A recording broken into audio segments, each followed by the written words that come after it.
Going back to your 486 person team. There were a lot. I might be off by a couple of hundred. I don't know. No, I'm joking.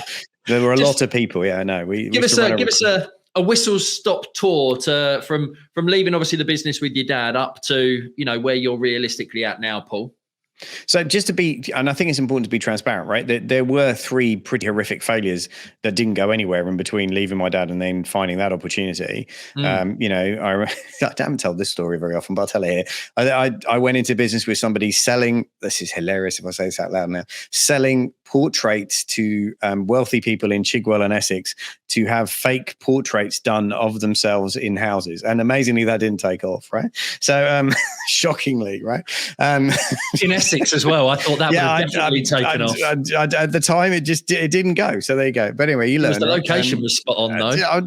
Maybe, but the offer was wrong. It was the offer was wrong. Definitely, offer was wrong. Plus, you could never door knock because you couldn't get through the gates. But anyway, so there were other failures in between that, and it actually came out of going to. I went to a seminar in London with Jay Abraham and Peter Thompson, who's now a good friend, and I was sat in the audience, and I ended up sitting on a table with 2 or 3 other guys, and they were looking to raise money to start a business in the security industry, and they hadn't got anybody who was heading up the sales sort of division at the time. They didn't have anybody to head up the southeast to sales stuff, so I got involved with the business in that capacity. So I became part of the kind of the leadership team that raised the money and did that.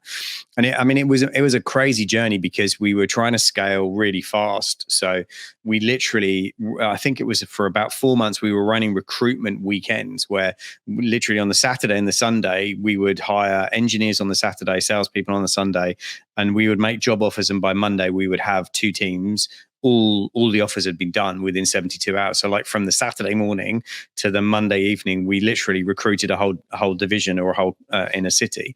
And that was mad. It was insane, but it was the first kind of, hang on a second, you can do this at scale if you want to. This is interesting. And ended up being in charge of a sales team of nearly, in the Southeast, I think it was 50 or 60. And I remember vividly, being one of the youngest people on the sales team, and I was running it. So and again, it was one of those things of like, okay, I haven't got a clue what to do about running a sales team. I'd never run a sales team before. That never happened. So first thing after the online back in the day was the Successories.com is all Successories like catalog back then. They didn't, before right, sales management. Oh, Brian Tracy's got a course with 46 CDs or whatever. Buy that and start consuming that. And it was literally, that was my approach at the time. It was like, I don't know how to do this. I need to learn it fast. So, but yeah, we ended up that business built to about 15, 16 million in under 3 years before it got acquired. Wow. Which was the first kind of experience I had of being involved with something that got acquired or that, creating an asset that became valuable enough that somebody else wanted to buy it. That was the first experience I had of that. And it was the best thing and the worst thing in the sense that I made a lot of money when I was very young, but I didn't understand what to do with it. I wasn't very mature around money. I didn't really understand. I went and spent it all because it was like, oh, this is easy. This game, I figured it out. How hard can this be? I mean, like, God, I'm 28. It must be easy to make money in business, right? And I just went and blew an insane amount of money on silly stuff. And you do that in your 20s for sure. And there was a definite, I didn't have any control. I didn't have any plan. I didn't have any systems or any idea of what to do with money. I think sometimes as entrepreneurs and business people, we don't understand the different skills. There's a skill of making money. That's one skill. There's a totally different skill of hanging on to the money that you've made, which, some entrepreneurs are brilliant at making it and lousy at hanging on to it. And that was definitely me for a large amount of my career for a period. We'll go through that point. Yeah, and then there's the bit about understanding how to raise it, because if you're going to scale and go into, I was telling you before, I've had 5 clients this year that have already sold for in excess of 25 million as a combination this year, and that's not showing off. That's just sharing what's possible, right? But each one of those on that journey had to raise money in some description to fund the kind of growth that they wanted, right? There was a point where they couldn't do it from cash flow, so that's a skill in itself. Learning how to raise money when you need it is a definite skill, and then realistically learning how to turn balance sheet value into physical cash and how to exit in a way that somebody will transfer funds into your account for something you've built. They're very different skills, right? And I think when you start out as an entrepreneur, you think as long as I figure out the make money one, I'll be fine, without realizing that the others are equally as essential, in fact critical. So for me, that was an interesting experience. And then I took all that money and promptly invested it in stuff I didn't understand, which is classic investor mistake. I invested it in .coms and all that kind of stuff back in the early days, and on paper was worth 3.2 million at my 30th birthday, which was really exciting. I was like seriously pumped. I was like, yeah, I'm 30. I've hit the millionaires. I've done all that. It was all on paper. Right? None of it was cash. It was paper. Yeah. And again, really interesting lesson between the value of cash and the value of paper, not the same. If you can't walk into Waitrose and spend it, it's not real money. And within 18 months, that entire £3.5 million worth of paper money had disappeared when the bubble burst, got wiped out. Got divorced at the same time. As Dan Sullivan says, these things are a life's way of giving you feedback. And at 31 and a half, I had to move back in with my parents. And I don't know about you, but the bedroom I grew up in as a child was not very inspirational to live in. And when you go back in at 31 and you're moving home and you're just going, I had 2 suitcases. I had a suitcase full of clothes and a suitcase full of books and personal development tapes. That was it. That was all I left home with. And I just remember sitting in the bedroom at home going, okay, this is, I don't remember reading this in the chapter. Where in the book of success is this chapter? And having that real pity party for a good kind of 6 or 8 weeks. And then my dad came in and said, listen, you need to, get off your backside. But either way, you got to start paying rent to live in this house. So either go do something or go, start something or go get a job. But frankly, sitting around and moping at home is not going to do it anymore. And it was a bit, listen, hard, but right thing to say at the time. I needed it. It was like good coaching. Sometimes not always what you want to hear, but what you need to hear. And I was back up and running. I borrowed £10,000 on a credit card. I bought a franchise in the cleaning industry because I was like, everybody needs cleaning, right? That's never going away. I can do that. And started to build a cleaning business from scratch with the £10,000 on a credit card. And then that became the biggest in the franchise within, I think it was 18 months. And it became I won 2, I can't remember the details to be honest with you, a couple of awards in that and became one of the fastest growing franchises in the chain and all that sort of stuff. And then sold that to get back on my feet and move into business coaching. That was the journey that got me into coaching. So I've not really thought about it like this until talking to you about this, but I've been involved with at least, there were 2 of my own exits in that journey. Then I've done another couple since then, but they were the first kind of 2 exits I was involved with really. Yeah, amazing journey. And where did the burnout feature in that then? Oh, that was nowhere near then. I was too. Too early, was it? Yeah, way too early. So I think when there's a difference as well. It depends on the time of your life. I think if you're in your 20s, you can hustle. You can get away with more because your body's young enough to recover from a lot of stuff as well. Just on a physiological level, you can push it harder and do 18-hour days and get away with it because physically your body can take it. As you start to get older, nutrition starts to play a big part in it, and how you look after yourself starts to play a big part in it. And certainly it was. So what was I? So yeah, I was 6-7 years into my business coaching career, and the danger with this industry, and I think it can be so many industries as well, when it's professional led. So if you're an expert, if you're seen as an expert or a professional, the danger with any industry model like that is you can end up thinking it's all about you. Because you're the expert, right? Because you're the person on social media, you're the person talking about mortgages, you're the person that's seen as the expert. And you have to do that for that strategy to work. To be seen as an expert and an authority, you have to do that. That's how it works. And you and I both know this, right? And we've done it for years. But there's a flip and there's a dark side to that, which I don't think gets talked about very much in the industry at all, which is the bigger that gets, the riskier it is for your ego. And your ego can start to go, oh, it's all about me. I'm what's making this work. Whereas actually, that's really dangerous. And that's what happened to me, is my ego got out of control and I just started to think it was all about me. And then, it wasn't about a team. I wasn't, I had a couple of people working for me at that point, but I was the one that was just working like crazy. And I was, I was running a networking club with 52 members. We were running masterminds. I was trying to franchise the networking club out. I was doing all of these things without understanding 2 things. Number one, the franchise is about the worst business I could try and build for my profile. It's completely the wrong thing because it's all about systems and processes and I'm not. And number 2, I didn't have a team around me to build the franchise. So I was trying to run the coaching business and run a franchise and do that. And I was trying to do 3 things at once, thinking that if the answer was work harder, work longer, drink more energy drinks, and somehow I'll get through it. Right. Like that. And I think everybody, I think there's a risk with entrepreneurs that we tell ourselves a story, which is if I just suck it up and push harder for a couple of years, I'll get out of this, without realizing that actually you don't. You're on a hamster wheel. Yeah, you don't. And at some point you crash, right? And either it's a financial crash, or it's an emotional crash, or it's a relationship gets destroyed because you're not present or attentive, or, your health crashes. And in my case, it was the financial, and the franchise went into administration. There was a legal battle that went on that was really quite horrific at the time. People trying to sort of take my intellectual property and various other things that happened at the time. And I hadn't looked after my health. And, you and I now massively, it's a big value for both of us, but it wasn't at the time. It was one of those things I had this mindset of I'll sacrifice my health in the short term to get back to a wealth thing. And I think I've seen that before. I've seen a lot of people where we go, look, I can trade that bit off because I can get it back later, without understanding it's the one thing that is massively the most valuable thing you have. And the money you can actually get back later, but your health you can't. Yeah. And after 7 years of doing that, and I hit the wall in a fairly spectacular fashion. I've suffered with asthma for years, but I'd let it get worse and worse and worse. And I said on a podcast recently, I said, listen, my biggest learning in the last 10 years is prevention is a heck of a lot easier than cure. It's a lot easier to prevent things than it is to have to go back and fix them. And in that case, I hadn't looked after my asthma, and it caught up with me one Sunday evening in August, and, serious panic attack, absolute panic attack. We were running out of money. The legal bills had got really quite big.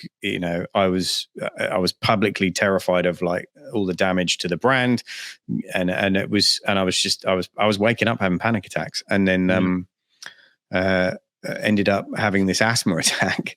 So I was having a panic attack on a Sunday night because of the following week, there was all kinds of stuff going on. And I remember walking downstairs into the kitchen, and bless Sue, she'd burnt something. Can't remember what it was, but she burnt something. There was tons of smoke. That triggered my asthma, which then had me I was already freaked out anyway. I was already, having breathing difficulties. The smoke from whatever she'd burnt had kind of made it worse. And next thing you knew, I'm upstairs struggling for breath, ringing an ambulance. And by the time the ambulance arrived, that was it. I hit the wall, and my asthma triggered a full-blown cardiac arrest. 42, collapsed on the bathroom floor. Not a pretty picture. 4.5 minutes later, and I'm gone. As far as, if it wasn't for one very persistent paramedic, I'm not here right now. So, and that was in front of my son and in front of my wife, and and I just remember that the whole way through the whole thing, thinking to myself, this can't be how it ends. You got to be kidding me, right? This is how it ends, like this. And it was that whole kind of thing of it was because I was trying to do everything. I wasn't delegating. I hadn't built a team. I was trying to be the hero. And I think there's a big belief that I think holds a lot of solopreneurs who go to teams back, is that we feel we have to be good at everything to be successful. Like that mindset, I have to be good at everything. And that's how I tried to be. And then those 4.5 minutes changed my life completely. And when I came back, I went, okay, so that's your ultimate piece of feedback to go that the current model you're running doesn't work. You're not going to get more visceral feedback than that. There's not a bigger bit of feedback you can get. 6 minutes is brain damage. And if you go to the point, so I went, the colors, I jokingly tell the story, but I went blue, white, purple. The next color's black. The next color's black, and you're gone. So I was at purple, which is pretty serious. But at least I was on brand, right? I have a whole thing about purple, so at least I was on brand. But you're literally talking 90 seconds away from game over. And when I came back, I have to turn my whole life on its head, and I have to do everything differently. It's not about we. It's not about me. It's about we. And that was when I went, I'm not doing anything else other than learn how to build teams for myself so I can teach it to clients, because I don't want another client ever in my life to have to go anywhere close to what I've just experienced, ever. And that became a real mission for me, is to go, I'm going to stop entrepreneurs getting into a stage where they're risking some kind of burnout, because, my family's life would be radically different if I was, gone 7 years ago. But every day I wake up, mate, and I'm just grateful. I'm grateful I'm here. I'm grateful I get the opportunity to do this and I'm unbelievably blessed that we have paramedics who work as hard as they work and do what they do. And listen, I've had my value for money out of NHS for the rest of my life. Trust me. Yeah. So powerful. And I've referenced before on this podcast in 2015, after building a business that I hated, where I thought I was the one, even though I had a team of 12 that needed to do everything. First in, last out, 12-hour days. Yep. That whole mentality. I think if I hadn't have found my niche and hadn't have found my mortgage opportunity, I think another year and I probably would have had something, happen at that point in time to myself. But I've talked about, I'd love to hear from you, for anyone who is wearing that hat right now, or perhaps wearing the 5 hats in business of marketing, sales, admin, finances, blah, blah, blah, blah, blah, and is feeling that stress of, I don't want to recruit because I don't know where my next bit of money's coming from. I don't want to do this. And they are working those 12-hour days and 6-day weeks. In your experience, what's the thing that they could identify to move themselves out of where they're at to get themselves into a better situation? Yeah, I mean, I think there's 2 things. First of all, you have to realize, you get not just intellectually, but emotionally, that model is never going to last, right? Like that's not a sustainable model. You don't have a business, you have a job. And, the whole kind of, the story of jobs standing for just over broke, but there's a point at which you are at risk. You're not building anything that will sustain you long-term, and that will run out. I think there's a point at which you have to emotionally get that as well as intellectually. And then it's a question of saying, right, actually, my job now is to build a team and a business, and I need to figure out. I talk about the concept of flow, right? So, if flow is doing the stuff that you're naturally designed to do, that you're brilliant at, that you find easy and you love and you do all day long, and then there's all the stuff that's not flow for you, which is like swimming against the current, that exhausts you, that drains you, that takes you out, that takes hours and hours, and you avoid if you can avoid it. That's the stuff that you want to list down on a piece of paper. List all the stuff that on one side of the piece of paper that you're in flow, that you love, that you'd love to do all day long. And on the other side, all the stuff that you hate and all the stuff that you avoid. And then the first person you hire, either part-time, full-time, however you do it, is to do all the stuff that's out of flow activity for you. And this is where I think there's a big distinction in the way that I teach this, and you've been through it, so you've seen it. But is that everybody, anyone who tells you build a team, this is the only way you build it. It's not true, because the first thing you've got to do is understand your own personal profile and your flow zone. Where's your flow zone? Where's your zone of genius? Where's the stuff that you do brilliantly? And then you build a team around it to start taking off all the things that you don't, and all the things that they're much better. That's their flow zone when it's not yours. And I can give you 2 radical examples. I did a team day yesterday with a client in London. Massively high activating MD who's a champion profile, so high activating, high inspiring, loves going out, loves winning the business, loves all that. The team as a whole had really low refining energy. So guess what? Nobody who likes detail, systems, process. So where's all the problems in a business? Detail, systems, process, right? That's where all the issues are, because nobody liked doing it. So it's all the stuff that everyone avoided. And then I did a 2-hour call before I came on here with you. I'm talking to an MD who's a conductor. Business has grown to 3 million. It's unbelievably profitable. It's got awesome systems. Everything's slick. Everything's great. What's the biggest issues? Massive customer complaints, because no one's got any inspiring energy. Nobody's got any activating energy. So no one's solving any of the puzzles and problems they're facing. Nobody's getting, no one's driving stuff forward, and no one's engaging with the customers, and the team all hate each other. Not hate each other, but there's real team friction points, right? And you go, well, yeah, there's no one on the team with inspiring energy. That's why that's a problem. The team's out of balance. And this whole thing is, if you can diagnose what you've got and who you are, then you can start to understand who you need around you. But the first thing is to understand yourself personally.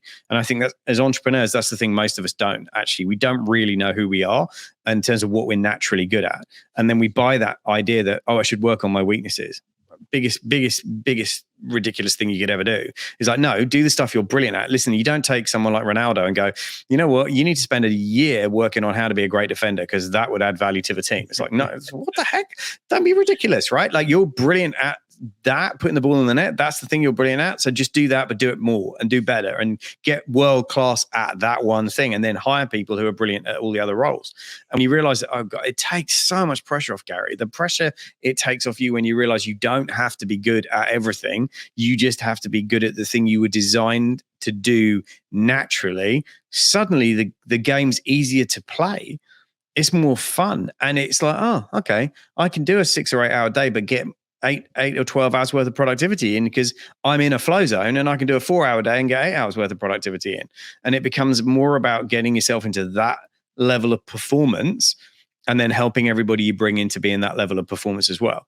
That's how teams of 5 can now, you can build, a business worth 100 million with a team of 10. You don't need a team of 200, like 400 back when the day that I did. You just don't need that anymore. You can build really successful, scalable businesses, multi-7-figure businesses with small teams now, with the right tech and the right team.